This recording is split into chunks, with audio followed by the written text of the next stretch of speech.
Hello my friends, Paul here in the RoJoBe Music Workshop, and welcome to part 4 and what should be the final part of the 145-year-old violin neck reset. Okay, so just to recap, episode 1 I introduced the instrument and the project, and prior to making that video I'd removed the strings, the bridge, the tailpiece and the chin rest and the end pin. And once I'd done that, I just kind of got hold of the violin in one hand, the neck in the other, just gave it a little wiggle to see how much work was going to be required to remove the neck, and it basically popped off or out in my hand. And unfortunately I didn't capture that on video, so there was very little holding the neck still in the violin. Just a wish and a prayer, really. And so it came out easily, fairly cleanly, but then I went ahead and just cleaned up all of the old glue off of the neck heel and inside the neck pocket of the body. And what did I do next? I can't remember now. So then, I basically proceeded to glue the neck in, and using my trusty rubber bands and a clamp to clamp the neck in place. Violins are notoriously difficult to clamp because of their shape and also their delicacy. They're being delicate. So that went really well. The alignment worked out perfectly, side to side, backwards and forwards, and there was no twist in it. And then episode 2, I was making up the wax polish, my beeswax and boiled linseed oil mix, and it had gone dry, so I melted it on a hot plate and until it was liquid, and then added a little more boiled linseed oil, and then let it set at room temperature. Let it set for a few hours.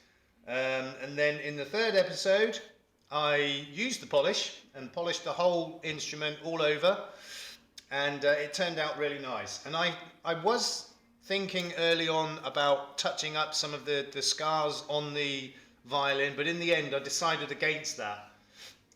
Given its age, as I said, it probably does have some value, and I think all of the marks and nicks and scars on the violin shows that it's been loved and played.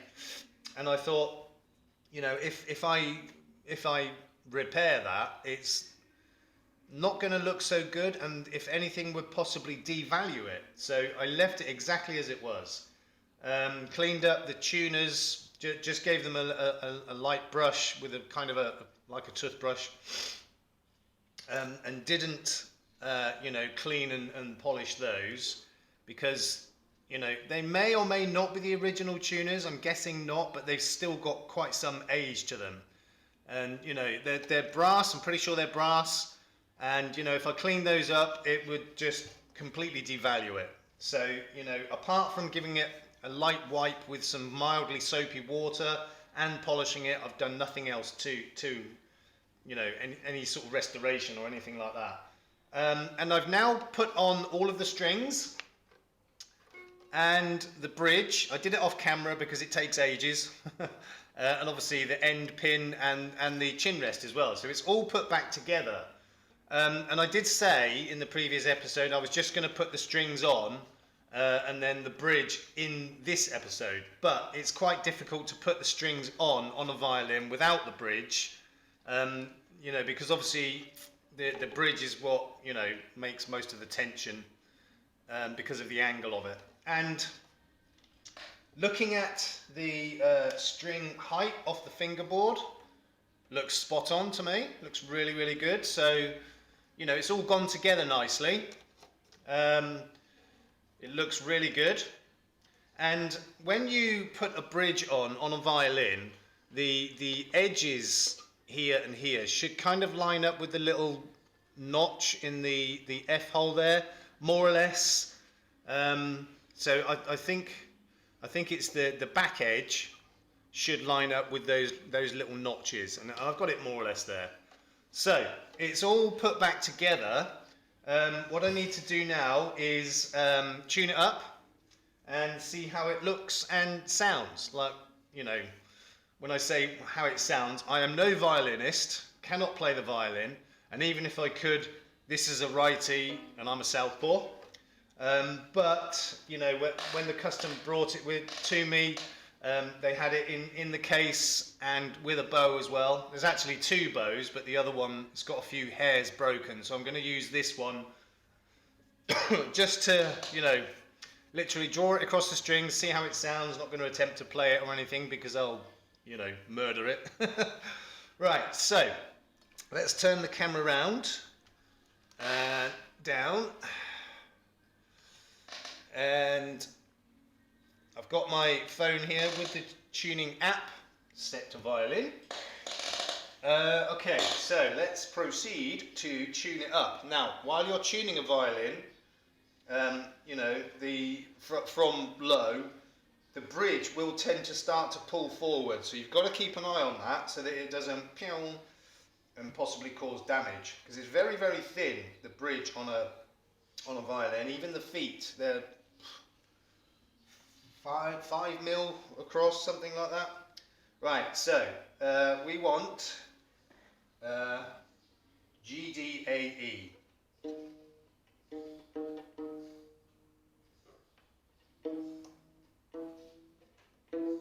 It's quite a way down at the moment.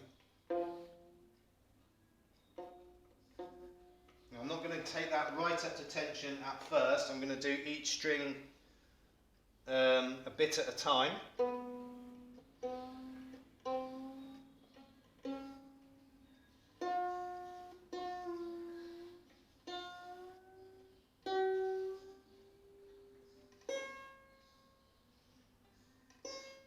Oops, wrong one.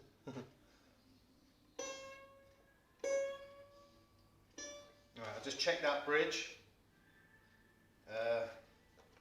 Seems okay at the moment.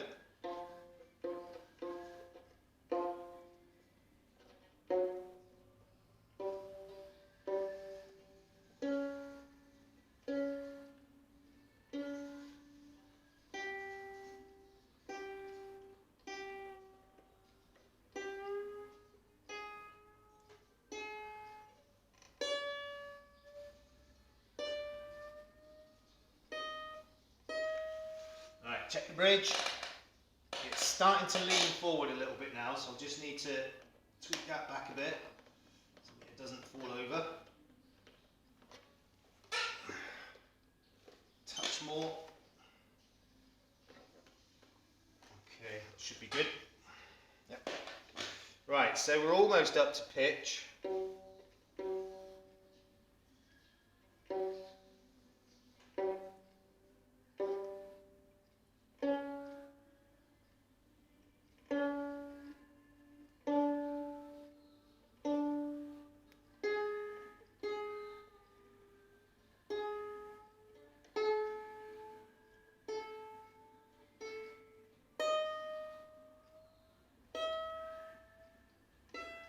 Just check that bridge one more time.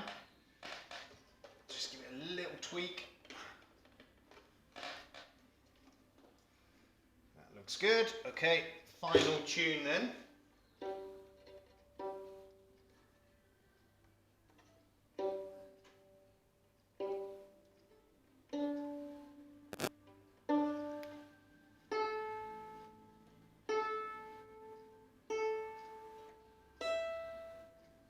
Okay.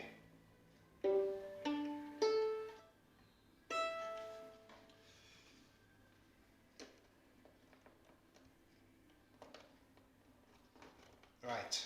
So I'm just going to give it a final tune with the fine tuners on the tailpiece.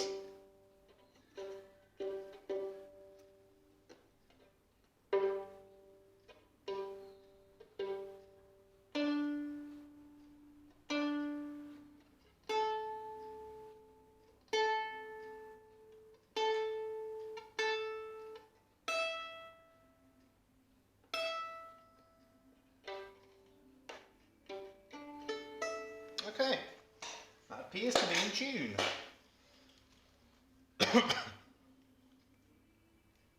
Right, so now need to just tension the bow.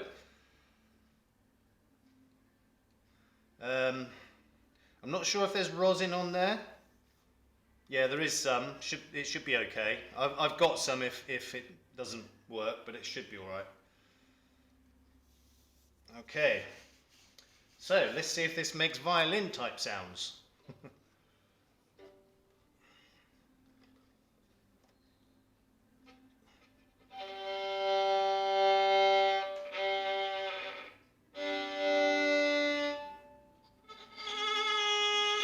Oh dear.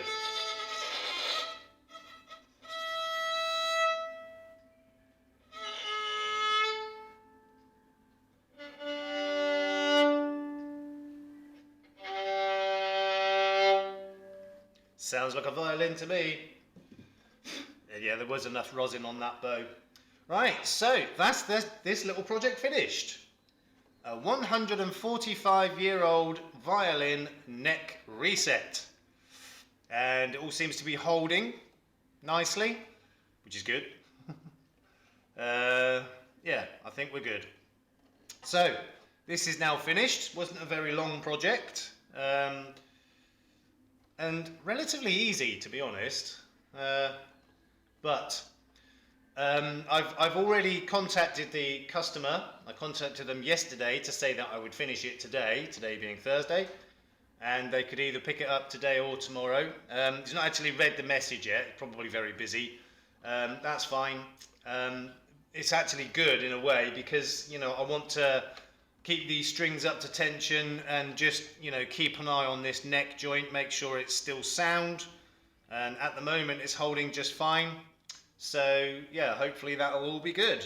And hopefully the customer will be really, really happy with it. And possibly give me some more work. Okay, so that's the end of this project. 145-year-old violin neck reset. And it's turned out really nice, and I'm really happy with it. Like I said, I'll keep checking this neck joint, make sure that's not breaking away. Looks fine at the moment, so we should be good.